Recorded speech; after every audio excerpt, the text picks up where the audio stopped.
momentum as it relates to programming specifically. And here's what I would love to think you would do with this particular talk. I'm going to give you several questions at the end that we have processed through here and actually have processed through here recently. When we added our third campus, we back up to this. There's lots of approaches to multi-site, and most of the churches, in fact, all the other churches I know that have done multi-site have sort of branded all their sites around the same thing. Like in Atlanta, there's Mount Perrin North, Mount Perrin Central, Willow Creek. There's Willow Creek this, Willow Creek that, and they've kind of added them all. And I know Fellowship Church, Ed Young, my good friend, it's Fellowship Plano, Fellowship in town or whatever, and so they've all branded them. We have intentionally done ours completely different, and so we have Buckhead Church, Brownsbridge Church, North Point Community Church, and we will continue to brand our campuses as independent churches that are branded for a neighborhood as opposed to being a part of a system where it's overtly connected. That's just the way we've done it. But because we've done it that way, we wanted to be very intentional about this, which is our first campus, not being like the mothership or the main campus. We wanted to get away from that. We wanted to become an organization of campuses, all of which function in their own communities, and then to have an organization that oversees the development of campuses. All that is the reason I said all that is so when we went to 3 campuses and really became an organization of campuses, we sat down and began to reevaluate everything.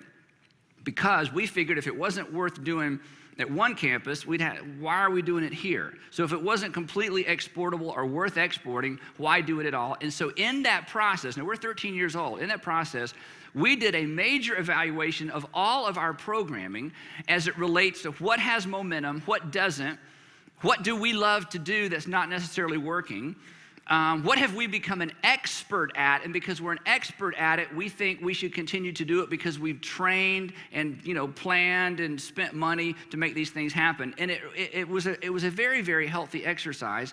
And we did it after about 12 years of ministry. And as we were going through that, we kept thinking, churches should do this all the time. I grew up in the Baptist denomination. If Baptist churches or as a denomination, if they'd been doing this, periodically, we wouldn't have carried with us for so long some of the things that just, they just quit working a long time ago, but we just felt like we needed to keep doing them anyway. So in your introduction, here's sort of the introductory statement as it relates to this talk, and it's simply this: programming was designed to answer a specific question or address a specific need.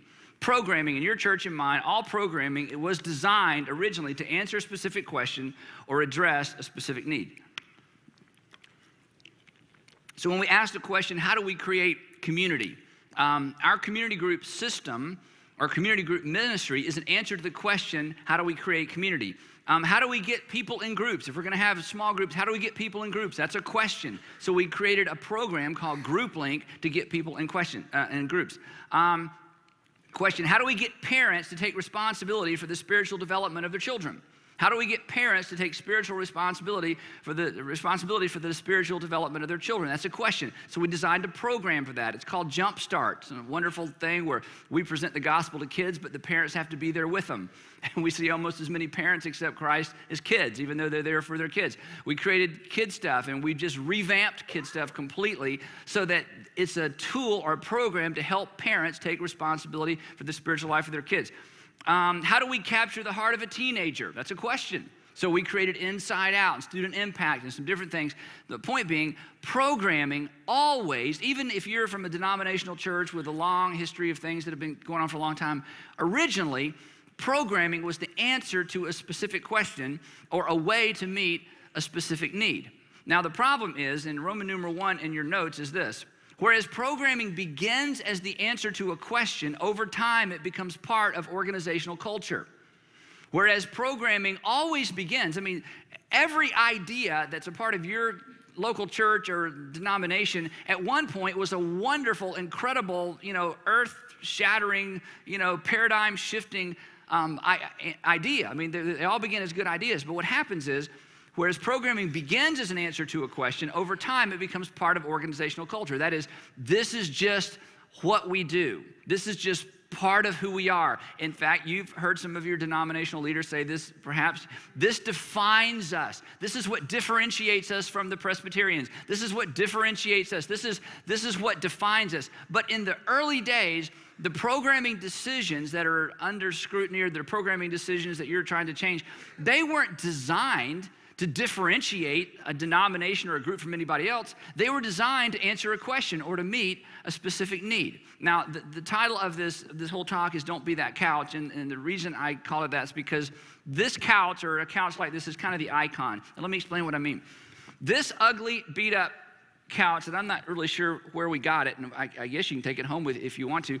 This is the type of thing that I would see in my grandmother's house.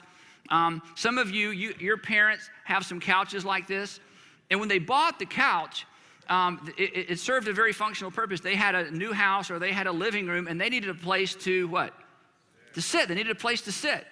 But they didn't want to just buy a couch. They wanted to buy a couch that fit perfectly on a wall, was designed for that room, was designed with the rest of the decor in mind. And so they bought this, what was at a time, a beautiful couch in order to have a place to sit. And for years and years and years, people sat on it, and some awesome things happened, and they nursed you, on the couch, and they may have conceived you on the couch. I don't know. In other words, there's lots of history, and we remember when Johnny bit off the Theo, and the dog peed on this one, we flipped it over, and, over time, this couch, it's no longer just a place to sit. This couch there is an emotional attachment to the couch, okay? It may be a different piece of furniture, maybe something else. So then they move, right? And they move into a new house or a bigger place, and, whereas the average person who didn't have any emotional attachment to this couch would say, you probably should give that away. That's probably one of those transitional things that needs to get lost in the transition, but they just can't give it away. So they bring it into the new house and they set it somewhere, and they have seen this for so long that it becomes invisible.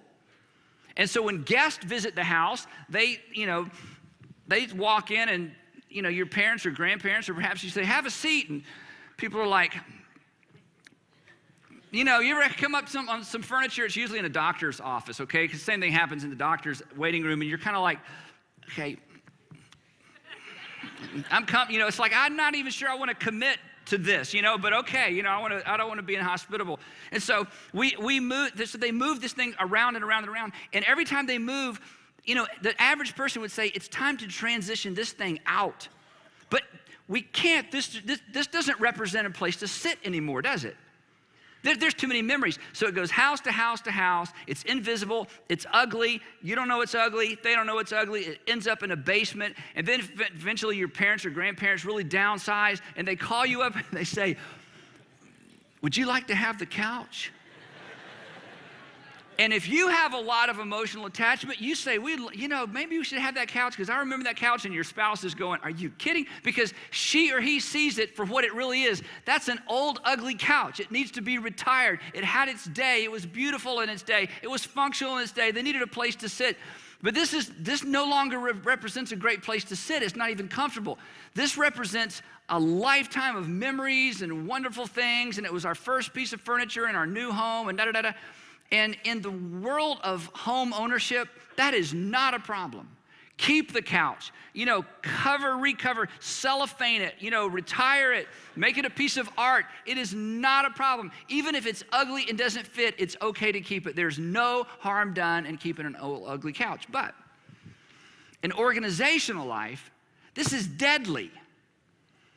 In church life specifically, it creates all kinds of problems. So what happens with all of our programming is over time, eventually, all programming becomes an old, outdated couch that was adopted and created at some point because we needed a place to sit, and this was the perfect place to sit. This was the perfect way to reach kids. This was the perfect way to put group people in community. This was the perfect way to do evangelism. This was the perfect way to reach our community. At one point, it was purchased specifically to do a specific thing, and it did it so well. But over time, there are more and more and more emotions associated with it, and less and less and less functionality associated with it. Over time, we fall in love with the program as we fall in love with the couch, But the outsider walks in and looks at your student ministry. The outsider walks in and looks at your worship service. The outsider unbeliever walks in and walks down the halls of your children's ministry. The outsider drives onto your campus, and they can't appreciate everything that, went along with creating what you have now. They see it for what it really is. They see it as an outsider. And if your mission and your passion, like it is for us, and I know you wouldn't be here if it wasn't, if your passion is outsiders, if your passion is people who just aren't connected with God, and they're going to have to connect with the church before they connect with God, and they come in with all kinds of bad attitudes and all kind of stuff in their past that makes them, not want to be a part of church. If that's really our mission, then there's just some couches that although we love them, they must be retired.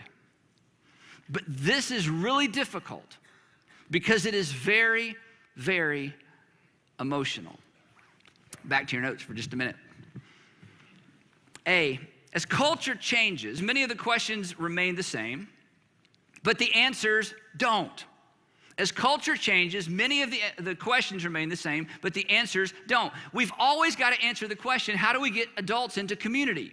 That question is never going to change. We've always got to ask the question, how do we get students in community, and how do we connect them and capture with the Heavenly Father and capture their hearts? We've always got to ask the question, how do we plant a desire for God in children so as they grow old, they don't depart from it? Well, how do we keep marriages together? Those questions are never going to change. But you know this, the answers are going to change as fast as culture changes to some degree. Letter B, the tendency is to institutionalize our answers.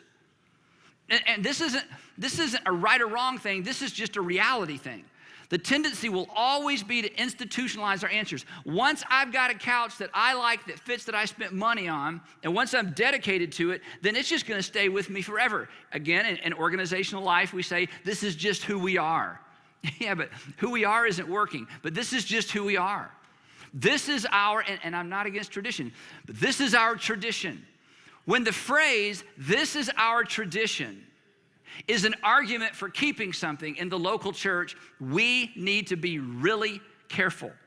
This is not an argument to get rid of all tradition, but when tradition becomes an excuse for keeping around an old, ineffective couch, we are not in sync with the Holy Spirit in our world anymore.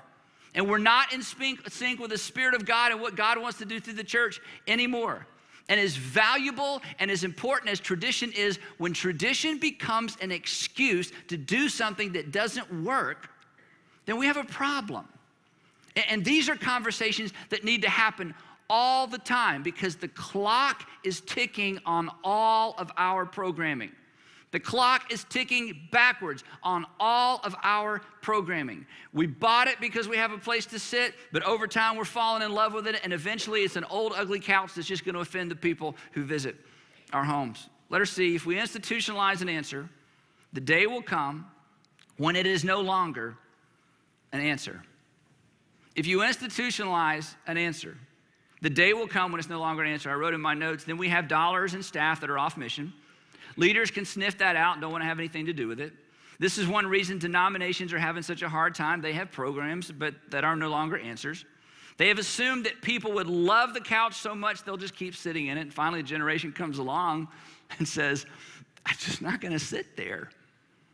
I'm just not. I mean, I love God and Jesus, but I'm just not going to sit there anymore. In other words, we just don't want to be that couch. Now, I'm going to get through the outline, but let me go ahead and address the questions that are going to come at the end of the session. But Andy, how? But Andy, how? But Andy, how? And you know what? I'll tell you up front, I don't know the answers to all the how questions in your particular ministry environment. My goal is to make you so incredibly aware of the fact that you've got couches that need to go. You go home and figure out how to get rid of them. That's what leaders do. And you are surrounded with people, like I've been surrounded with people, and I'll talk about it specifically in a minute, in our ministries that are in love with our couches, and that's natural. Of course they are. The other thing is we have trained them to work within these couch environments.